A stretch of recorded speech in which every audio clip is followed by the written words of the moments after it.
నేను మీ డాక్టర్ అస్కరి ఎండి Unani. Hi viewers, ఇవాళ topic వచ్చేసి ధాత్ సిండ్రోమ్ అంటే ఏంటి? ధాత్ అంటే తెల్లటి పదార్థం, పిగ్మెంటేషన్, వీర్యము, సిండ్రోమ్. వీర్యానికి సంబంధించిన వ్యాధులన్నీ దాంట్లో ఉంటాయి. ఎగ్జాంపుల్, మన నిద్రలో పడుకున్నప్పుడు స్ఖలనం అవ్వాలా అంటే పెళ్ళి కాదు కదా, పెళ్ళి కాలేదు కదా, సెక్స్ చేయట్లేదు కదా, మన బాడీలో రక్తం ఉత్పత్తి అయ్యేటట్టు వీర్యం కూడా ఉత్పత్తి అవుతుంటుంది. అప్పుడు మనం హస్తప్రయోగం చేయట్లేదు. ప్రకృతి ఏం చేస్తుంది? నిద్రలో స్ఖలనం చేస్తుండు. వారానికి 2 సార్లు, నెలకు 8 సార్లు నిద్రలో వెళ్ళిపోవాలి. అలా కాకుండా నెలకు 8 సార్లు కన్నా 20 సార్లు వెళ్తుంది అనుకోండి, 15 సార్లు 20 సార్లు, అది మీకు వ్యాధి ఉన్నట్టే, అది ఎక్సెస్. దానికి ట్రీట్మెంట్ కావాలి, లేకుంటే మగతనం పోవచ్చు, శరీరం బలహీనపడవచ్చు.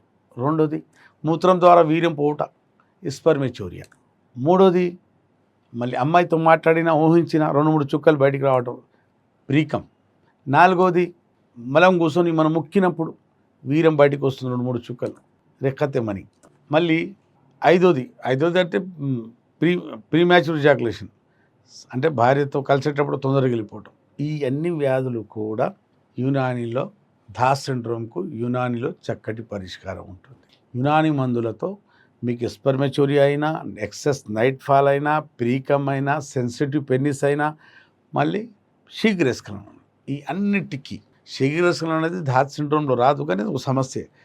కానీ ఈ వ్యాధులు, చెప్పిన వ్యాధులన్నీ, ఈ అన్నింటిలో వీర్యం తొందరగా బయటకు వస్తుంది.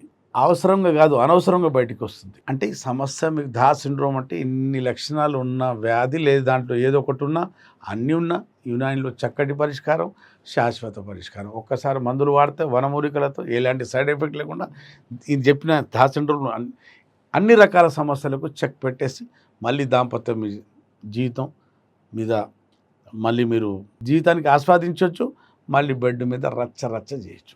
వీర్యం ఇప్పుడు చూడండి, ఇక్కడ వీర్యం ఇక్కడ కింద పడింది అనుకోండి, పలసకుంటే తొందర పడుతుంది.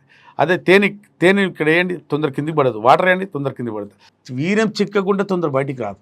వీర్యం పలచకుంటే దీన్ని కూర్చొని ముక్కినప్పుడు కూడా బయటికి వస్తుంది. వీర్యం పలచకుండకూడదు, వీర్యం కాంట్రీ చుమ్ముతాం కదా, అట్లా ఉండాలి. వీర్యం విస్కాసిటీ, దాని పిగ్మెంటేషన్ అనేది చాలా గట్టిగా ఉండాలి, బాగుండాలి. అంటే చిక్కగా ఉండాలి విస్కాసిటీ. అప్పుడు వీర్యం ఆరోగ్యంగా ఉన్నట్టు. పల్చగా ఉందంటే నీళ్ళలాగా ఆరోగ్యం, దాని అనారోగ్యానికి గురైనట్టే. కాబట్టి మీకు ఇట్లాంటి వీర్యానికి సంబంధించి ఏ సమస్యను కూడా సంప్రదించి సమస్యతో బయటపడవచ్చు. అప్పుడు